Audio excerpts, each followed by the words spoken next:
National Herald case में सोनिया और राहुल गांधी से जिस ईडी की पूछताछ को लेकर हंगामा है, सड़कों पर कांग्रेसी कार्यकर्ता उतर रहे हैं। आज उसी ईडी के अधिकारों को लेकर देश की सबसे बड़ी अदालत ने एक ऐतिहासिक निर्णय दिया। इस निर्णय की सबसे बड़ी बात यह है कि सुप्रीम कोर्ट ने ईडी के गिरफ्तारी के अधिकार को बरकरार रखा, जबकि याचिका में इसे चुनौती दी गई थी। अदालत का ये निर्णय अब कांग्रेस के लिए बड़ा झटका है।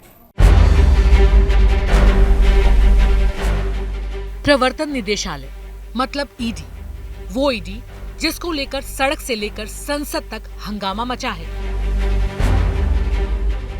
वो ईडी जैसे कि कार्रवाई पर सैकड़ों कांग्रेसी कार्यकर्ता रोजाना प्रदर्शन कर रहे हैं।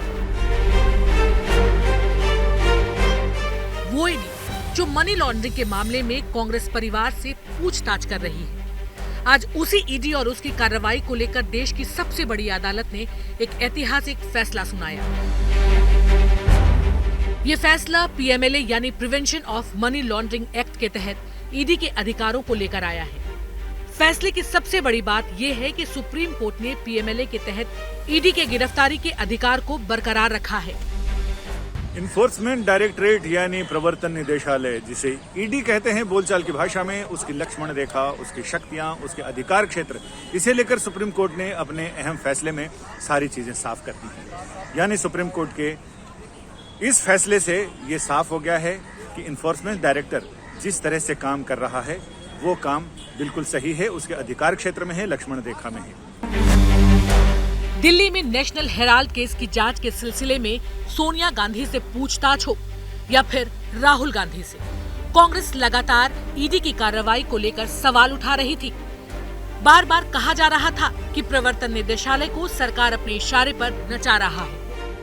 कांग्रेस की अध्यक्षा हो और जिस उम्र में गुजर रहे हैं, आज 75-76 साल की उनकी उम्र है, और जिन्होंने देश को चलाने का काम किया हो, जो मेन ऑपोजिशन पार्टी हो, कभी उनके बेटे को बुलाना कांग्रेस पार्टी के हमारे वाइस प्रेसिडेंट को और कभी उनको बुलाना, ये जानबूझ के कांग्रेस पार्टी के लीडरों को हरास करने की कोशिश की जा रही है और देश को ये बताने की कोशिश की जा रही है कि कहीं हमने बहुत बड़ा कोई गुनाह किया है। हमारा आज देश भर में आम जो इंडिपेंडेंट ओपिनियन है वो सब मानते हैं कि ईडी और सीबीआई को मिसयूज किया जा रहा है अगेंस्ट ऑपोजिशन पार्टीज। अगर बीजेपी अपने लोगों को इन्वेस्टिगेट करती, जेन्युइनली करप्ट लोगों को पकड़ती, इकोनॉमिक ऑफेंडर्स को पकड़ती, then we would not have said all this, But because they are selectively targeting only opposition leaders, which clearly shows that this is nothing but political victimization, political vendetta. Hindustan में आज ED office नहीं रहा, ये भाजपा का कार्यालय बन चुका है। जिस प्रकार से लगातार विपक्ष के नेताओं को सेंट्रल एजेंसीज का दुरुपयोग करके उनको बदनाम करने की साजिश जो बीजेपी द्वारा की जा रही है, आज उसको हमने लोगों के सामने एक प्रदर्शनी आयोजित करके उनके सामने लाना चाहा है। यहाँ आपको बता दें कि पीएमएलए में सरकार ने कुछ संशोधन किए थे, जिसके विरोध में 242 याचिकाएं दायर की गई थी। इन याचिकाओं पर यह फैसला आया है।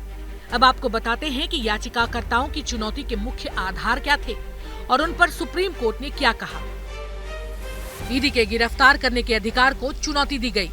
ईडी एफआईआर दर्ज नहीं करती तो गिरफ्तारी नहीं हो सकती। ईडी के कुछ प्रावधानों में वित्त विधेयक के तौर पर संशोधन उचित नहीं। ईडी चाहे तो गिरफ्तार कर सकता है। एफआईआर के बराबर ईसीआईआर होती है, जिसके आधार पर गिरफ्तारी हो सकती है। संशोधन मामले की सुनवाई 7 जजों की बड़ी पीठ करेगी। कि सरकार ने ईडी के कुछ प्रावधानों में जो संशोधन किया है, वो संशोधन वित्त विधेयक के तौर पर किया गया है, जो उचित नहीं है।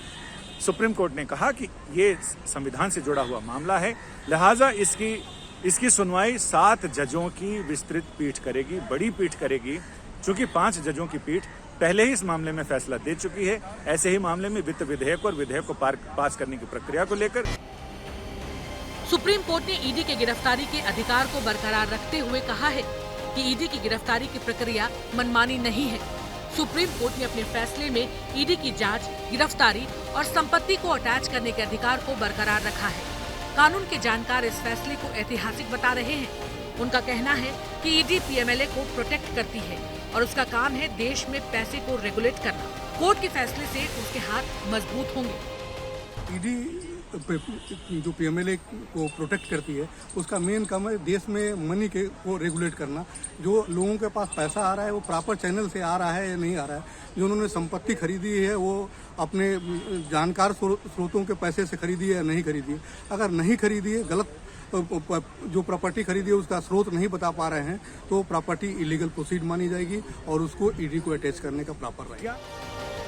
अपने फैसले में सुप्रीम कोर्ट ने एक बड़ी बात कही है कि अगर कोई व्यक्ति पद पर रहते हुए अकूत संपत्ति जमा करता है तो उसे एक मामले में 2 सजा भी हो सकती है।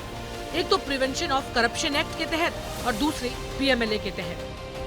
पब्लिक सर्वेंट है और उसने अपने पद का दुरुपयोग करके और अकूत संपत्ति जमा की है या अपने पद का दुरुपयोग करके किसी व्यक्ति को उसका लाभ पहुंचाया है तो उसको उसके against case prevention of corruption act के में भी चलेगा। और उस पद के दुरुपयोग से जो संपत्ति इकट्ठा हुई है अगर उसके आय के स्रोत से कहीं ज्यादा है तो उसका पीएमएलए में भी केस चलेगा। कोर्ट ने अपने आज के ऐतिहासिक फैसले में ईडी की लक्ष्मण रेखा और अधिकार क्षेत्र दोनों तय किए हैं। फैसले ईडी के हाथ मजबूत करने वाला है, लेकिन सवाल ये है कि क्या कोर्ट के फैसले के बाद ईडी के एक्शन को लेकर देश में जो रिएक्शन हो रहा है वो शांत हो पाएगा। संजय शर्मा के साथ ब्यूरो रिपोर्ट, आज तक।